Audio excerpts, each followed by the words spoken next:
Isang dating OFW sa bansang Saudi Arabia patay ng mabundol na sasakyan sa bansang Canada nitong February 18, 2025. Ang nasabing OFW ay 6 na buwan pa lang sa bansang Canada. Humihingi po ng tulong ang pamilya sa Pilipinas ng temporary worker na namatay sa Chilliwack, British Columbia.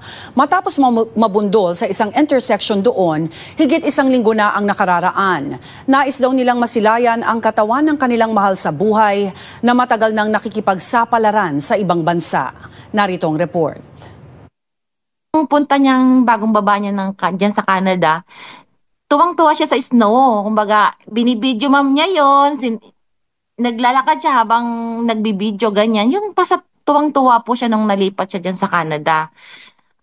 Sabi nga niya, ate, ang ganda dito, ang ganda ng sweldo, sabi niya ganyan. Dito ako yayaman, sabi niya ganyan. Sabi po niya ganyan. Tapos sabi niya, dadalhin ko si Lernie dito, dadalhin ko yung mga kapatid ko dito, sabi niya ganyan sa akin. Mama's boy na maituturing si Nestor Pelaez, bong o bibong sa mga kaanak sa Pilipinas. Kasi halos lahat po yan ang tumutulong sa amin, lalo na po sa nanay ko nung nagkasakit po siya. Kaya marami pong pangarap sa amin yan. Pang-4 sa 5 magkakapatid, ulila na sa magulang. Higit 1 dekada na nagtrabaho sa Saudi Arabia bago tumungo sa Canada noong Agosto 2024. Ma'am, madaming pangarap. Parang kwan po yan nagsimula siya sa yung pagtulong sa kanyang pamilya. Wala siyang yabang yung ibibida niya, halimbawa ganito, wala po siyang ganun. Talagang tuwang-tuwa siya nung nalipat siya ng Canada.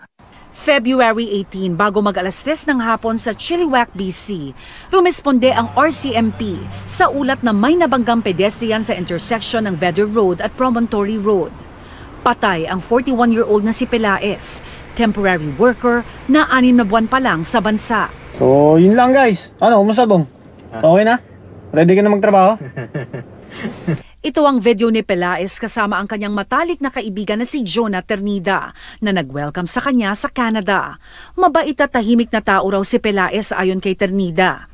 Di pa handang humarap ng kamera si Ternida dahil sa pagkabigla at lungkot na idinulot ng pangyayari.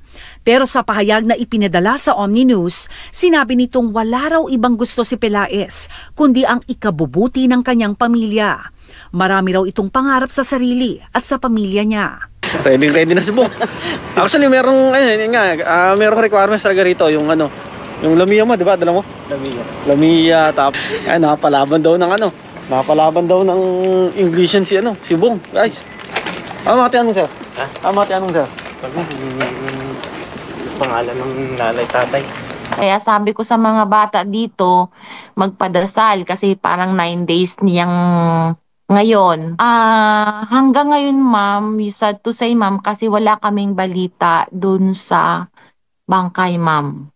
Sa huling palitan ng Omni News sa Chilliwack RCMP, patuloy pa rin daw ang kanilang investigasyon. Ayon naman sa Department of Migrant Workers sa Vancouver, tutulong sila at ang Overseas Workers and Welfare Administration o OWA sa documentation para maiuwi sa Pilipinas ang labi ni Pelaez. Paalala sa lahat ng makababayan natin sa buong mundo na parating mag-ingat para hindi lamang katuparan sa pangarap natin ang matutupad, kundi para makasama din natin ang pamilya natin habang buhay. Rest in peace kay Kabayan.